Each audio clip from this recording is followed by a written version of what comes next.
everyone. Good afternoon. I'm Andy Geyerson, class of '96, and on behalf, thank you all. That's very generous. And on behalf of the Handley 100th anniversary celebration, I'm happy to welcome you here to the Patsy Cline Theater at John Handley High School. Thank you so much for coming to celebrate the birthday of Judge John Handley, our benefactor. Now, most of us would like to have a year or more shaved off our ages, but we're not sure how John Handley would feel about it. So please note that although your program cover says it's his 188th birthday, if you do the math, it's actually his 189th.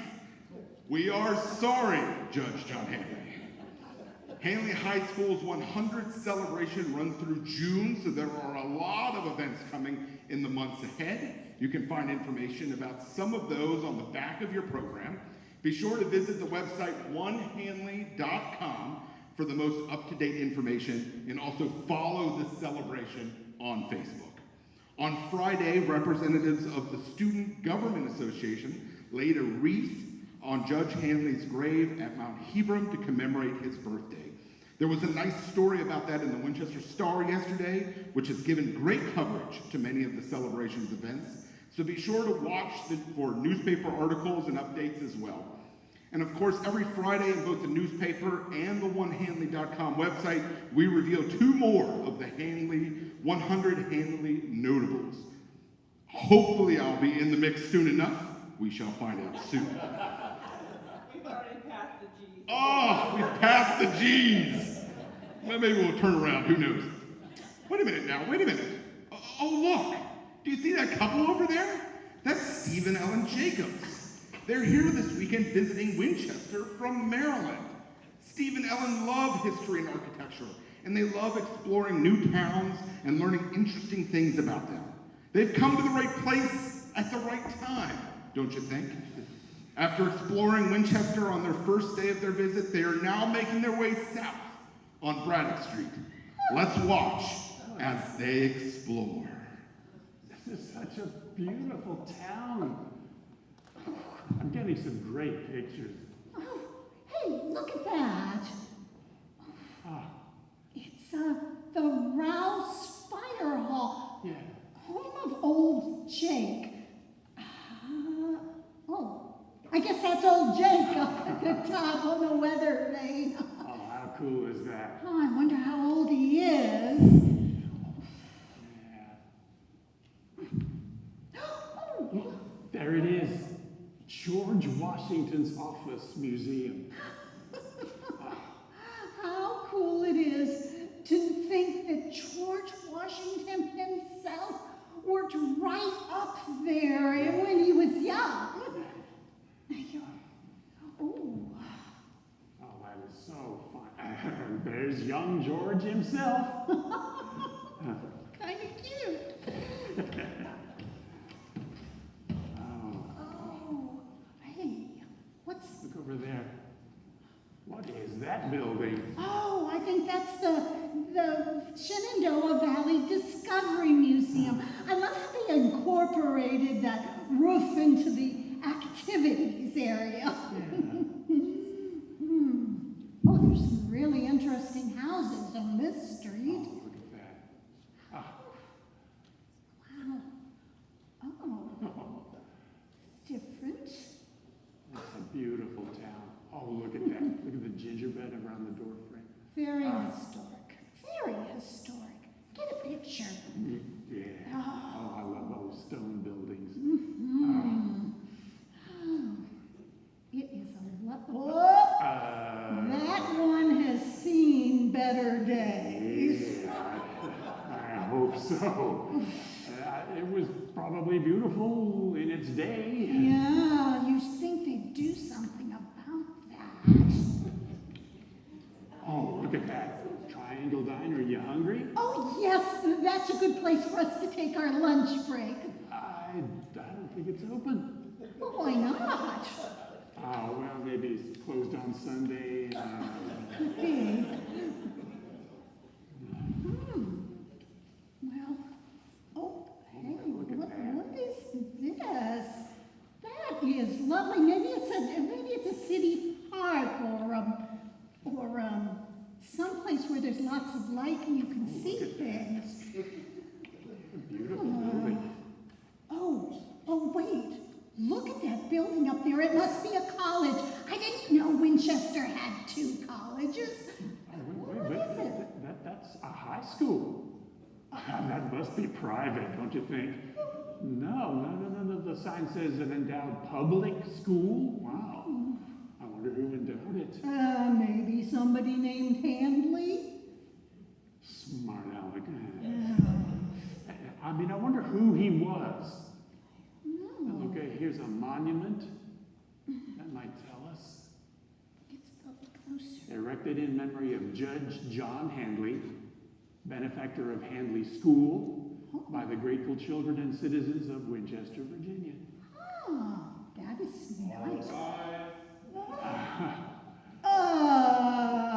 Who are you? Judge John Handley, weren't you just asking about me? Well, yeah, but we didn't expect you to be here in person. So you were the benefactor of this beautiful school? Yes, it is lovely, isn't it? Yeah. Oh, wow, it is. The whole town is wonderful. We are visiting from Maryland. I always loved Winchester when I visited. Of course, it's changed a lot since then. You visited? You mean this wasn't your town? No, I never lived here. My home was in Pennsylvania, Scranton to be precise. Oh, well, you must have had a strong connection to have made such endowments. If you have a little while, I can show you. We're on vacation. We have the time if you do. I've been dead for 129 years. I have plenty of time. Let me grab my magic gavel. Magic gavel? Why a gavel? In addition to being a businessman, I was a judge for 10 years. Oh. That was in Pennsylvania. I still like to have my gavel handy. I also like to preside from behind the bench. Reminds me of my judging days. So let's do some time travel, and I'll show you my connection to this fair city. You can sit right there on the bench and follow along from my docket, just as if you were in my courtroom. Oh, we didn't do it. Oh, what is this place? This is Woodville, in Frederick County. It was owned by my friends, the Jifkins family. The Jifkinses were from Scranton, my hometown. We knew each other there. After Thomas Jifkins moved to Frederick County, Virginia, I began visiting him here. So that was your connection. Well, that's how it started. But during my visits here, I met many people, businessmen, former military officers, politicians, lawyers, and everyday folk. I was already involved in business pursuits in Scranton, but the more I came to know this area and its people, the more interested I became in doing business here. Did you stay at the Jifkins farm when you visited? Yes, and after Thomas moved back to Scranton, I stayed here at the Taylor Hotel in downtown Winchester. Oh, I think we saw that yesterday on the pedestrian wall. The what? Oh, never mind.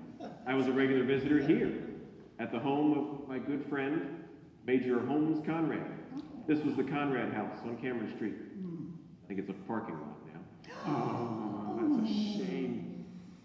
And I also stayed here at the corner of Loudon and Cork, the Red Lion Tavern. Oh, a wonderful building. What was your business here in Winchester? Banking and real estate and establishing businesses. My partners and I had an ambitious plan for a public company which would launch a number of businesses here: a hotel, sawmill, a brickyard, a water company, an opera house. We had a bold plan to reinvigorate this town that had been decimated during the Civil War. We formed a corporation, the Equity Improvement Company, and issued stock and bought some real estate. This was one of our properties.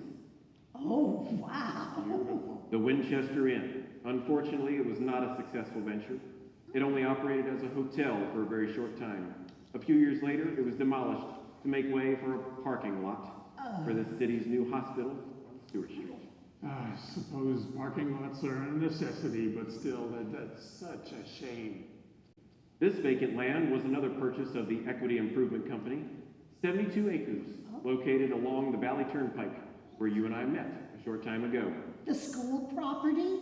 Your company owned that land? Yes, in a bit of irony, the equity company bought this property, and it was undeveloped for many years.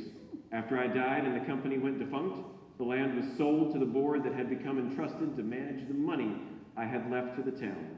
My friend Holmes Conrad had a lot to do with that. Then later that board decided to locate to the new school, my school, right here. Is that the end of your Winchester story? Well, it's the end of my lifetime story, but more happened after I died. Well, please tell us. I had not enjoyed good health during the last 10 years or so of life. I didn't expect to reach an advanced age, and I didn't. I wrote out my will in 1890, and a year before that, I purchased my burial plot here in Winchester. Oh, you're buried here. Can you show us that? Patience, my friend. I died in 1895 at age 60. My first funeral was in Scranton, a really huge event. Then my body was brought to Winchester by rail car. A large funeral party accompanied me from Scranton. We arrived here at the train station in Winchester, and my body was taken to the Christ Episcopal Church, where there was another very large funeral the next day. The city council closed the city offices, schools were canceled, bells tolled. It seemed everyone in town was either at the funeral or lining the streets downtown. Then we made our way to Mount Hebron Cemetery for my burial there. You like the monument? I designed it myself. Oh, yes. It was installed about a year after I died. It was fabricated up north and took 4 railway cars to bring it here to Winchester. It weighed over 75 tons and cost $8,000, quite a lot of money in 1895. Well, oh, what is going on here? Oh, a lovely tradition. The school children of the city schools make an annual pilgrimage to my gravesite at the end of the school year in recognition of my gift. See all those flowers? Oh, that is wonderful. Do they still do it? Yes, on a smaller scale. My will became public the day after my Scranton funeral. It was quite a document. There were a lot of people and individuals that benefited from my will, but the city of Winchester received the most, by far. So after your funeral, did Winchester then receive your gifts of money? Oh no, it was decades later, for many reasons. I wanted the funds to be invested and to grow before they could be used as I stipulated that in the will. Plus, a lot of the estate's assets were in real estate in Pennsylvania. So that took a while to liquidate. And there was a lot of litigation. Yes, lawyers were quite busy during the near 30 years after my death. The Handley Board of Trustees was created by petition to the Virginia General Assembly to manage the funds I left to Winchester. First kill all the lawyers. And was all of your money left to Winchester, all of the money that you left to Winchester used for Handley School? No, the first was for the Handley Library, downtown on the corner of Piccadilly and Braddock Street. Here it is. Oh, yes. Yes, we saw that yesterday. A very I can't say anything today. A very impressive Beaux-Arts building. Yeah, we should have made the name connection. Yes. It's built like a book. In what's known as the residuary clause of my will, I directed that everything that was left in my estate, after all the specific gifts, would go to Winchester for the creation of schoolhouses and for the education of the poor. And after a lot of wrangling over what that meant and how to fulfill it, the Handley Board of Trustees and the City School Board opened the Handley School in 1923. In fact, it's celebrating 100 years this very year. Excellent. Did you all know that? Is the property still 72 acres? Oh, you've been paying attention. No, it's now about 40 acres. Oh. The other acreage was sold off for building lots and for a city reservoir built up on the hill on Jefferson Street. In the 1960s, the city built an elementary school on that property up on the hill named for another benefactor, John Kerr. Then that school was rebuilt elsewhere, and this site now holds a career and technical center serving Handley High School students and members of the community. I'm quite happy about that. And what is this building? Another school? This was the Douglas School on North Kent Street, which opened in 1927. The trustees used some of my money to build the land and build this facility to educate black students from the city. Students from neighboring counties also attended here. It was a very tight-knit school community and was excellent in both academics and athletics from the time it opened until the mid-1960s. When integration happened in some places, it was done more slowly than others. Yes, the last class graduated from Douglas in 1966. After that, the students were dispersed to the integrated schools, including Handley High School. So what happened to this building after integration? Oh, it had many different uses by the school system over the years. It was Winchester Intermediate School, Frederick Douglass Elementary School before a new school bearing that name was built. It was used as a temporary school while other elementary schools were being renovated. It was also used as a community center, a Head Start facility, and an after-school program. And recently, it became the administrative offices of the Winchester Public Schools. The building has been expanded and renovated and will include a museum and tribute to the former Douglas School that educated the area's black students. Wow, that building has served education in a lot of different ways over the many years. It's nice to know they're still recognizing how it started. Yeah. Oh, and this one? The trustees also used my money to build the land that this elementary school was built on. It was named Virginia Avenue. Later, it was rebuilt and renamed Virginia Avenue Charlotte DeHart Elementary, named for a longtime principal who was one of the early students of Handley High School.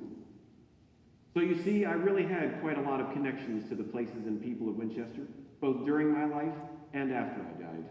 Does your endowment still remain? Yes, and it is still managed by the Handley Board of Trustees. The funds are used in other ways to support education in Winchester Public Schools. So, Judge Handley, I have to ask, why did you leave so much of your wealth to Winchester, especially when you never lived here? Oh, that's quite the question everyone wants to know. People have different theories about that. I find them interesting, but I rather fancy that the mystery continues 129 years after I died. You can look over the theories and see what you think, but I'll not confirm any of them. I'll just leave it at that. Some things are perhaps best left to be pondered indefinitely. Thank you so much for this personal tour. Judge, if you don't mind, exactly how old are you now? Well, actually, this is my birthday weekend. I would have turned 189 years old yesterday. Wow. Well then, the least we can do is to sing to you to thank you for the tour. And for your gifts to this community. Will you all join us in singing happy birthday to John Handley? Let's all stand, all rise. Right. Who will lead us? Ladies first.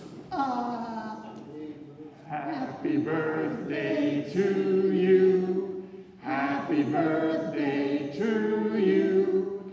Happy birthday, Judge Handley. Happy birthday to you. Very good. Bravo! Oh my gosh, I've got your gavel up here, Judge. First of all, ladies and gentlemen, round of applause one more time for these amazing performers that we've got up here. A few folks that I just want to point out real quick. Of course, this amazing performance today, written and directed by Kim Ball, right down here at the bottom. The photography that you saw up here, Mark Ainsworth, by the way, took it. Round of applause right there. Ellen and Steve, brought to us by Ellen and Steve Nichols, by the way. Round of applause. The voice of the judges, Judge Handley, Chris March right here. Round of applause. This is really sort of exciting, and I just wanted to make sure. Oh, last one, I should say, Valerie O'Keefe up at the very top for sound and lights. And for everyone else that was involved in this production, as well as the reception, please make sure you come out for more events for the Handley 100th celebration. When you go up to the Commons before you leave for this reception, be sure to notice the 100 medallions hanging on the garland at the auditorium entrance. One medallion for each year of Handley's history. Also be sure to get one of the Blue Door Prize tickets from the Interact students helping out here today. Now, let's go enjoy some birthday cake! Woo!